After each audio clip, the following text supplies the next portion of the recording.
Assalamualaikum warahmatullahi wabarakatuh. Perkenalkan, nama saya Salita Alza Febri Utami dari Informatika D 2018 Universitas Teknologi Sumawa. Di sini saya akan menjelaskan tentang paradigma OOP. Berikut adalah contoh dari source code aplikasi sederhana dari KVMD. Sebelum ini kita harus tahu apa sih maksudnya uh, objek. Bentar, saya kasih kecil. Object Orientation Programming atau biasa kita sebut PBO. Dari pengertiannya, PBO ini adalah paradigma atau teknik pemrograman di mana semua hal dalam program dimodelkan seperti objek dalam dunia nyata. Objek di dunia nyata memiliki ciri atau atribut dan juga aksi atau kelakuan atau behavior. Kemudian, istilah-istilah dalam OOP ini kita pelajari dulu. Yang pertama itu ada kelas-kelas, yang kedua itu variabel kelas, yang ketiga ada data member, yang keempat overloading fungsi, yang kelima itu overloading operator, yang keenam itu variabel instansiasi, yang selanjutnya itu pewarisan, selanjutnya intens, kemudian ada instansiasi, kemudian ada metode dan objek. Kemudian kita bahas tentang pembuatan kelas. Di sini pembuatan kelas itu kuncinya adalah kelas. Ini adalah contohnya di mana kelas adalah memiliki docstring atau string dokumentasi yang bersifat opsional, artinya bisa ada atau tidak. Docstring ini bisa diakses menggunakan format class name. Saya sudah buat ini contoh kelasnya. Saya buat di PyCharm. Ini adalah contoh sederhananya. Oke, ini adalah hasilnya. Bentar. Sekarang penjelasan ini kemudian kita pecah. Di sini saya kecilkan ini. Di sini kan dipecah-pecah lagi. Di sini khusus yang ini. Nah, yang ini yang saya blok. Yang ini. Di sini tuh variabelnya dibagi. Variabelnya bisa diakses dengan notasi titik yaitu karyawan, jumlah karyawan ini. Karyawan, jumlah karyawan. Nah, init di sini init ini sebagai media konstruktor. Nah, oke, kita beralih ke instansiasi objek. Di mana di sini adalah ini dia. Instansiasi objek ini ada. Nah, di sini gunanya itu untuk membuat objek dari sebuah kelas. Kita bisa memanggilnya dari nama kelas dengan argumen sesuai dengan ini tadi pada yang kita definisikan. Nah, mengakses atribut objek ini dia. Ini maksudnya mengakses atribut objek yang dimana kita ini bisa mengakses atribut objek dengan menggunakan operator titik. Variabelnya bisa kita akses dengan menggunakan nama kelas. Ini kita kelasnya itu adalah karyawan 1, karyawan 2. Kemudian hasilnya seperti contohnya tadi, ini adalah run jika codingan ini dijalankan. Kemudian ada namanya mengubah atribut. Saya sudah buat. Sini saya close dulu. Nah, sini saya sudah mengubah atribut dengan menambahkan ini. Mengubah atribut ini. Nah, ini seperti ini contohnya. Kemudian saya kasih lihat untuk jika dia di run itu bagaimana apa. Nah, di sini bedanya, di sini ada setelah mengubah. Ini adalah pembeda daripada yang tadi. Nah, di sini juga total karyawannya 4 karena ada satu Salita, ini 2, ini 3, dan ini 4. Kalau di sini cuma ada 2 karena dia hanya menjumlahkan Salita dan Alza saja. Kalau di sini dia menjumlahkan semua. Kemudian menambah atribut di sini. Nah, ini yang namanya menambah atribut seperti ini. Ini contohnya. Oke. Kemudian ada namanya cara yang lebih elegan untuk memodifikasi atribut dengan menggunakan fungsi-fungsi berikut. Getar. Ini. Saya ada ini. Getar, objek, terus ada di sini semua. Ada dia, ada seta, ada dela. Ini Untuk Geta ini, untuk mengakses atribut objek Hasa, ini memeriksa apakah objek memiliki atribut tertentu. Kemudian ada namanya Seta, ada namanya Dela. Nah, di sini saya akan contohkan. Kita lanjut. Gimana outputnya? Harus kita samain ya. Apa dia sama atau ada error? Nah, seperti ini.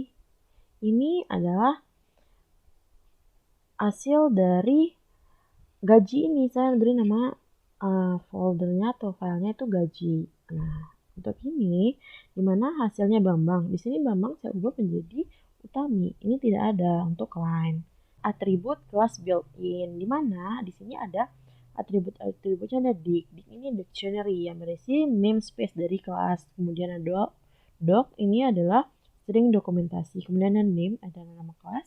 Modul itu adalah nama modul. Kemudian base itu adalah dasar dari kelas. Berikut adalah contohnya. Saya sudah buat sebentar. Nah, ini dia. Saya close dulu yang ini. Ini adalah contohnya. Ketika kita run, kita lihat hasilnya. Nah, di sini nama Salita. Kita lihat, nama di sini Salita. Kemudian gajinya itu adalah 1 juta. Kemudian ada yang kedua itu Alza, gajinya 2 juta. Di sini ada karyawannya Non. Nah, ini dia memprint ini. Karyawannya Non, mainnya itu. Di sini sudah dijelaskan. Kemudian kita lanjut ke materi selanjutnya itu penghancur objek, pengumpulan sampah atau garbage collection. Python ini menghapus objek yang sudah tidak terpakai secara otomatis untuk menghemat memori. Proses ini disebut pengumpulan sampah atau garbage collection.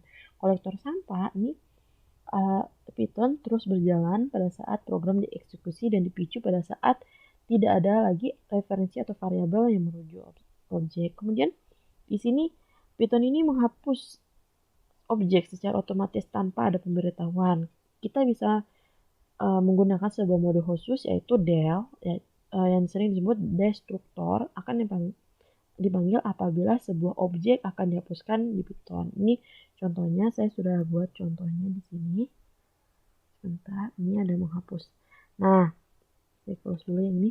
Nah, ini adalah contohnya. Kita bagaimana kalau kita run, bagaimana hasilnya? Seperti ini. Ini akan dihancurkan. Poin dihancurkan. Ini seperti inilah hasil dari penghancuran objek. Kemudian kita lanjut ke pewarisan. Pewarisan ini kita bisa menurunkan karakteristik sebuah kelas ke kelas baru dibandingkan dengan membuat kelas baru dari awal. Contohnya itu ada sintaknya itu seperti ini. Nah, ini sintak dasarnya. Nah, gimana kalau sudah dibuat contohnya? Di sini saya ada contohnya pewarisan. Nah, seperti ini. Kita run. Memanggil metode anak. Memanggil seperti ini. Ini M ya.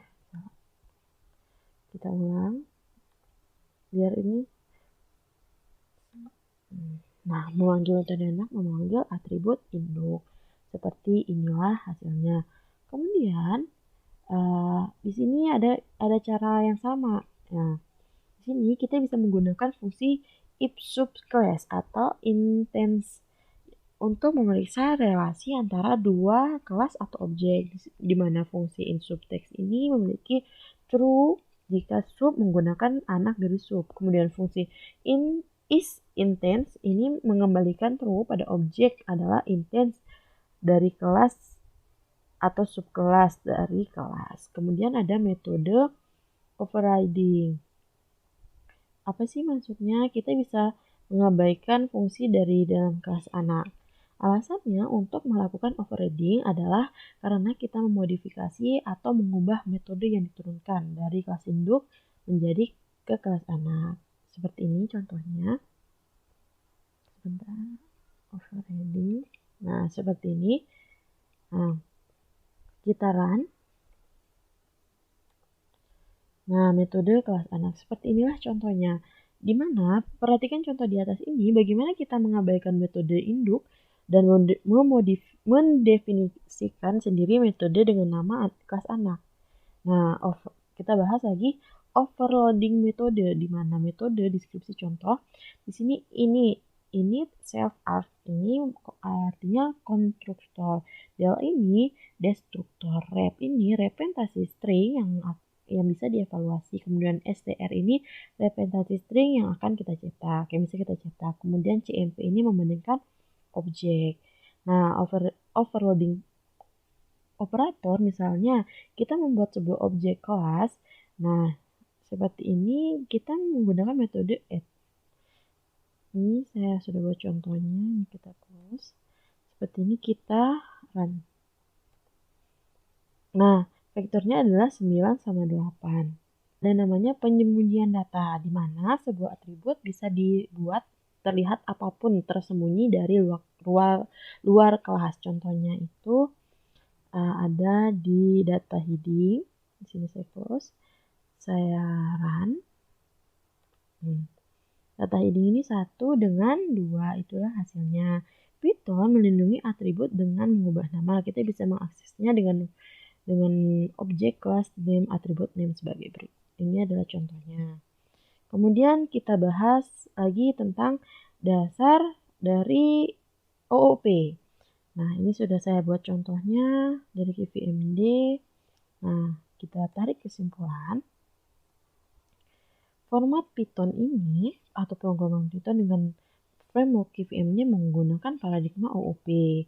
Line tree menggunakan merupakan kelas. Nah, yaitu kelasnya struktur data. Sini kita lihat di sini kelasnya struktur data. Kemudian kelas struktur data ini sendiri merupakan child class atau anak kelas, yang dimana kelas struktur data bersifat diwariskan oleh parent class atau induknya. Kemudian inti dari MDAP ini adalah parent class yang ini dia. Ini itu adalah parent class, dan intinya kelas anak ini mewarisi atribut kelas induk. Satu kelas anak bisa mewarisi karakteristik dari satu atau beberapa kelas induk. Nah, di sini juga penjelasannya berdasarkan dari penjelasan di atas, ini digunakan untuk mengimpor sebagian isi package yang ada pada framework KVMD dan bukan ke seluruh isi package, di mana yang diimpor itu adalah isi dari modul MDF. KV dan KVMD ini merupakan sebuah package yang dimana package ini adalah directory yang berisi modul, sedangkan modul adalah kode ulang dalam pemrograman fungsi. Mungkin itu saja dari saya. Lebih kurangnya saya mohon maaf. Semoga ini bermanfaat. Wassalamualaikum warahmatullahi wabarakatuh.